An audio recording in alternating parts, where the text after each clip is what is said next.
Hi, everybody, and welcome to Child Development 2543. That's the socialization and support of young children. As most of you probably already know, I am Mrs. Sturgeon. I'm your instructor, and I think I only saw one new name that I had of a student I haven't had before. So most of you should be familiar with the way I run classes, but we're going to go through it anyway. So socialization and support of young children. Uh, Although the name says young children, really it's a lot about families as well and ways to support families and how we socialize children through the strong relationships that we have with families. So hopefully you will learn some ways to develop even better relationships with those families that support our kids than you, I'm sure, already have. So let's go ahead and get started with a quick tour of Canvas. I'm going to share my screen with you. Okay, so here's your homepage, which you're familiar with by now, I'm sure. My office hours have changed a little bit for this semester than what they were before. On Mondays and Tuesdays, Mondays and Thursdays, they are 10 to 1. And on Tuesdays and Wednesdays, they're 11:30 to 1:30 and 3 to 4. And so, I try to hit times that hopefully would be when kids are napping or during lunch. These might be after some of you are out of school. But then in case those aren't, I also have these three office hours that are virtual only because I'm not in the office um, on Thursday nights from 8 to 9 or Sundays from 5 to 6, and I work from home on Fridays. So I do have, I try to have my Zoom open for you to hop on and have an office hour that way during all of these. If I ever don't, it's likely because sometimes if they go long enough without anybody joining, it shuts off and then I might not realize it shut off. If that's ever the case, then just call real quick or send me an inbox message that says, "Hey, I'm trying to join the Zoom." And I'll turn it on and we'll meet. But hopefully you all know by now that that you're taking this class how easy it is to hop on a Zoom. And so, during any of these office hours, you can hop on the Zoom even without an appointment. If it's one of these office hours that I'm in my office, then you can use the phone, or you can, of course, stop by. Um, just know if you do use the phone, and it's outside of office hours, I'm not going to get back to you until the next time I'm in the office. So, like for example, if you call on a Thursday, I'm not going to get your message till Monday. So, just be careful of using the phone. Not that I don't love to hear from you, but I like hearing from you on Zoom too, and that's face to face, and we can share our screens and have some great conversation that way. And it's really easy to hop on. Just click this, and there we are. Or you can scan this QR code. That would probably be from your phone, and then we can't share documents. So, unless you just can't, it's probably easiest to get on your computer. And then if you ever feel the need to schedule a meeting instead of just hop on, you can do that here. Like if it's the end of the semester and you're wanting to enroll for the next semester, that would be a good time to do this. So, okay, that is homepage. You've obviously found it if you're watching this video, which you found right here. Um, all right, so my promise to you and all instructors' promises to you is that you can expect timely and frequent interaction with me throughout the course. Each assignment will have a due date on the calendar, the syllabus link, or within the module. I think all three. The instructor will communicate with the student using email, announcements, discussions, assignments, office hours, and/or virtual Zoom meetings. Um, Email I don't use too much because I think Canvas Inbox works way better for class interaction because it automatically tells me which class you're in when you message me, and it's just easier than going through a whole separate thing when we're already in Canvas. So I don't know about email, but it doesn't say Canvas Inbox in here, so we'll say that's what that means. You can expect instructor-initiated posts and discussions. Expect me to reply, ask follow-up questions. I'm going to do all those things. I'm going to give you individualized feedback on assignments. You've heard me go through that before. That takes time. And since this is an in-person or an online class, not an in-person class, that's part of how I teach is through that feedback. So please take the time to read that. And I do expect that you have. So if you're ever not reading it, you were held accountable for it anyway. So make sure you're reading it because it could come back that I could be like, I told you this. So please read it. Zoom discussions or meetings, I'll be there, and announcements focused on course content. I'll make lots of announcements. So I try to communicate with you. Please make sure that that is two-way. I can only send it. You have to receive it. So you've got to be opening those announcements, opening and watching videos, reading my comments. I put the information out there. Please know that if you don't get it, I can't make you watch it or read it. So that's on you. But I try my best to put it out there. And I will respond to inquiries for assistance within 2 business days.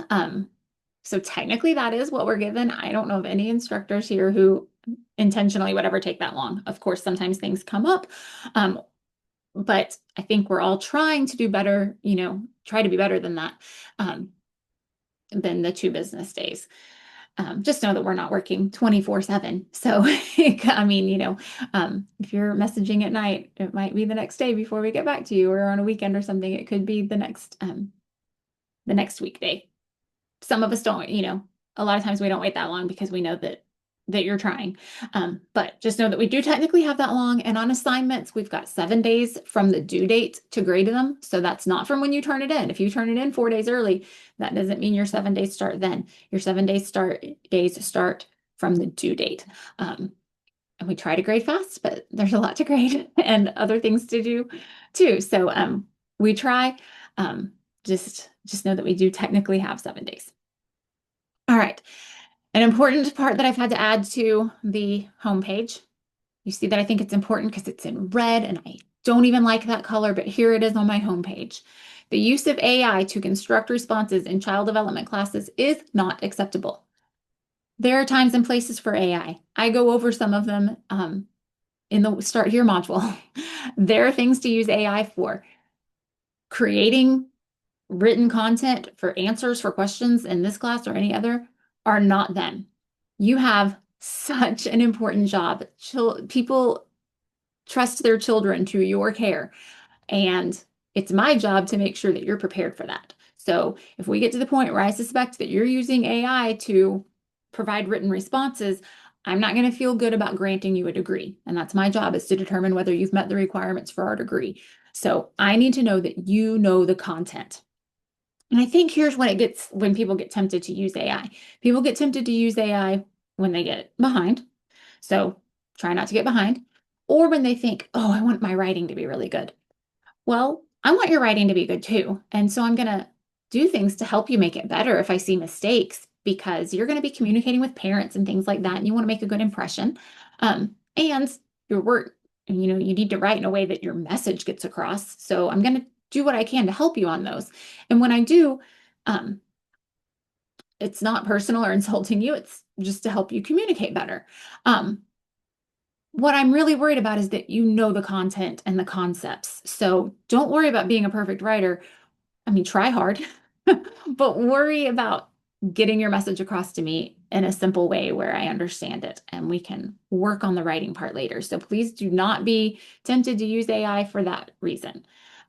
That said, I know some people put Grammarly on, and it will detect Grammarly as use of AI. The way around that is when Grammarly gives you a suggestion, instead of clicking accept, actually go in and manually make the correction yourself, and then it won't flag that you used AI. Speaking of flagging, I'll read the rest of the statement.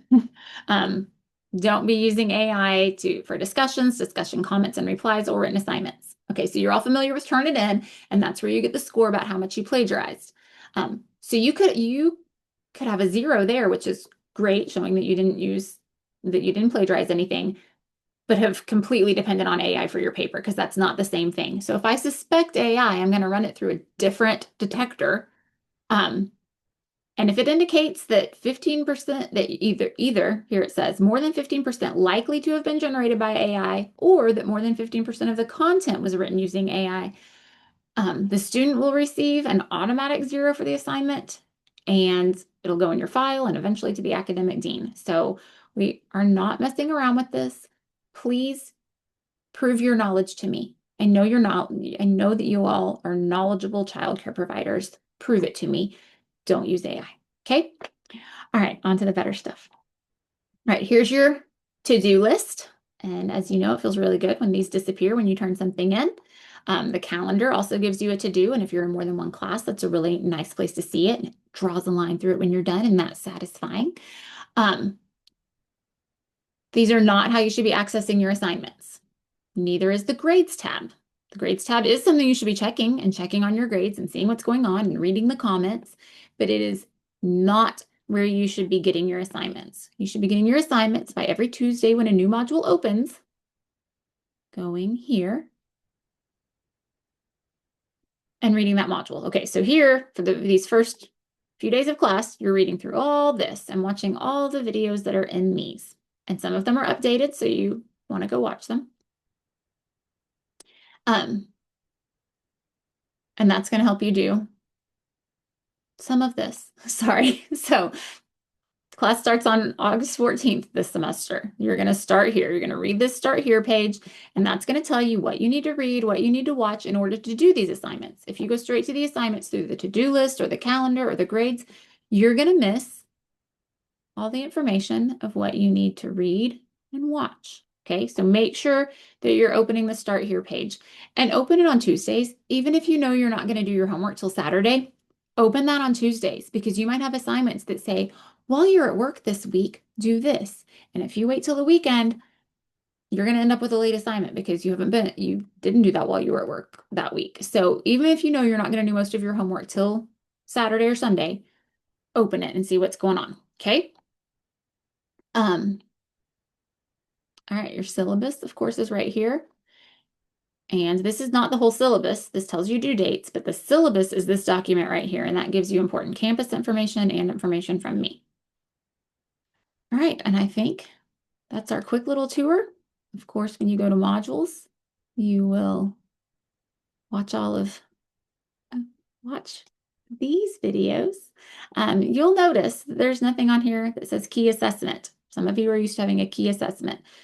Those have been changed to portfolio projects for this class. You've got a few and they are explained in this page. So your course spanning project is what you'll see is what might have at one time been called your key assessment. And all that information is in here. So thanks for watching. I'm looking forward to a great semester. I'm really excited about this class in particular. I spent the summer redeveloping it and took it through curriculum to get approved and everything. And so it is a bright, shiny new course, and I'm really excited about it. And I hope you are too. So I'll see you soon.